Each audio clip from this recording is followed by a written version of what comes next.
Hey guys, DIGi Gamer here. So in this video, we're going to be talking about Magnamon, if you should be summoning for Magnamon. We're going to go over his stats and his abilities. We're going to look at the worth of him in the current state of the game and in the future. And then we'll give you, like, at the end, if you guys should summon for it. And spoilers, it's kind of mixed feelings. And in the background, you'll see my Underworld from my live stream the other day. We did a PvP live stream for Phoenixmon, and then they asked me to do Underworld. They wanted to see level 77 if I could clear it, and I cleared the whole place pretty easily on the first shot, but this is the footage of it, so that's in the background. So Magnamon is going to be a tenacious Digimon with a passive skill that grants tenacious allies immune to poison, air, and burn for 3 turns. That's actually a really good passive, because if you think about it, a lot of people are using Creepymon. He really is relying on that burn damage. You have Phoenixmon now that's on the table with that burn damage. You have Minervamon that does poison. Those are going to be, one of those 3 are like on everybody's team to do some burns or like CC, like crowd control damage.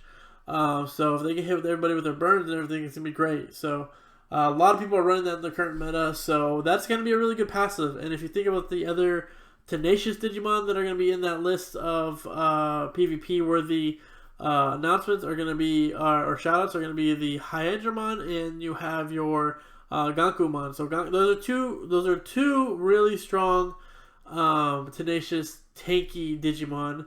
And now you're adding Magnamon, who's also going to be a tanky Digimon. So that's 3 tanks right there.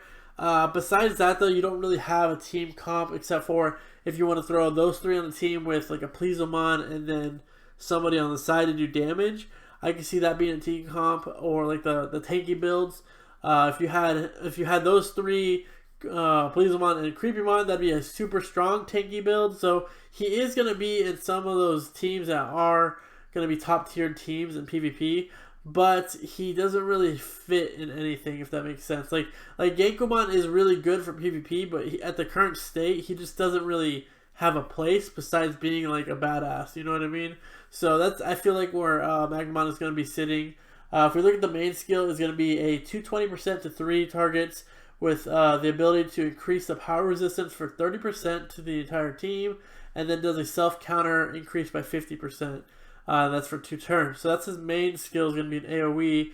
The same percentage as Phoenixmon. So I'm not really sure if everybody has around that same percentage.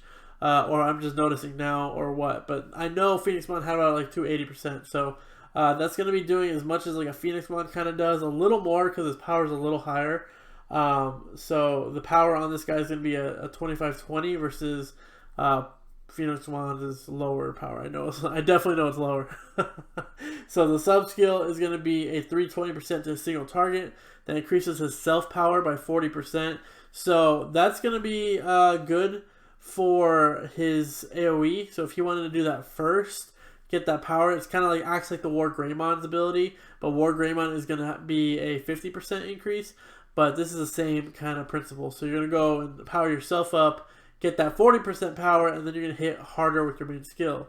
So those are his skills. His overall stats are going to be, an HP is a 8981, his power is going to be a 2520, and his defense is going to be a 1613 with a speed of 22. So, another tenacious, very strong, tanky type Digimon. I don't think he's going to be doing the same. Well, you know, if you look at my videos with my Phoenixmon does some pretty good damage. And it's sitting at, like, I think 2800 tech. So, that power is already at 2500. If you get your 2 power, Savage, thank you so much for the sub. That was during the live stream. I must have missed that one because I don't remember. So if you have that power at 2520 already, you have your 2 attack plugins. If you have silvers, that's going to be what, 196? So that's already going to be a 300, over 300 bonus to there. So you'll be at the 2800. And then if you get any of those special plugins with like some power on it as well, so you can push that power up pretty high. To this guy, over 3k, so he'd be hitting 3k with a bump of 40% to AoE with his main skill. Would be a nasty comp right there. It's kind of sucks that he's tenacious. If he was a brave or tech type, he would be like so good, because you could run him with a Wisemon, you could run him with a Phoenixmon, you could run him on a tech team. There's just It's just, man, if he was Tech or Brave, it'd be so much better. But we will get, hopefully in the future, some Tenacious, complementary players. Right now, all the Tenacious characters, except for Hyandramon, because he buffs everybody. But all the other Tenacious characters, I kind of feel like they're just like, alright, this is a team? Alright, that's cool. They're like, I feel like they're the Justice League. And like before I go on with this joke, I'm more of a DC than Marvel guy. But I feel like they're like the Justice League compared to Marvel Cinematic Universe. It's just kind of like, we're good, but we're just like there. We don't really know what we're doing.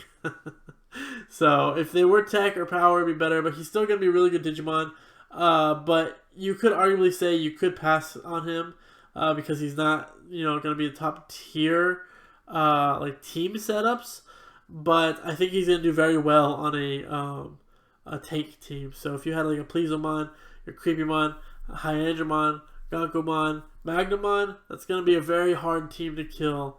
And by the way, that team doesn't rely on speed at all. So you can stack your HP, your defense, your block.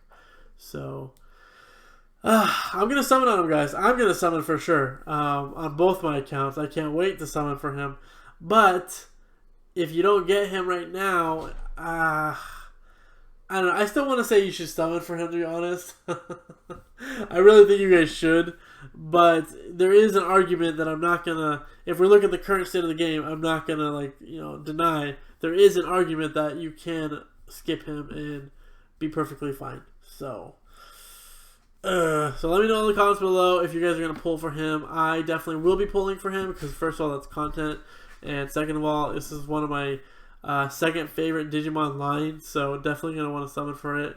And look at this Creepymon, dude. This Creepymon has been tanking level 77 the whole time. It's a freaking beast, dude. He like soloed two ways by himself. Jesus Christ. So yeah, so Magnamon, I'm going to try to get him. I just wish he was Power or Tech, but it is what it is. So let me know in the comments below if you guys are going to be pulling for him. Make sure you guys have subscribed if you haven't already. I do Digimon ReArise content. And I do other games too, but to be honest, lately I've only been doing ReArise. So I need to catch up on my other games. But ReArise is just sucking up so much of my day, man. So much time is wasted on ReArise. So I do other content, just not as much lately. So have a great night, guys. Make sure you guys sub, hit the notification, and we will catch you for the next video. And let me know if you're summoning, and we'll have that summoning video within the next couple days. So have a great night.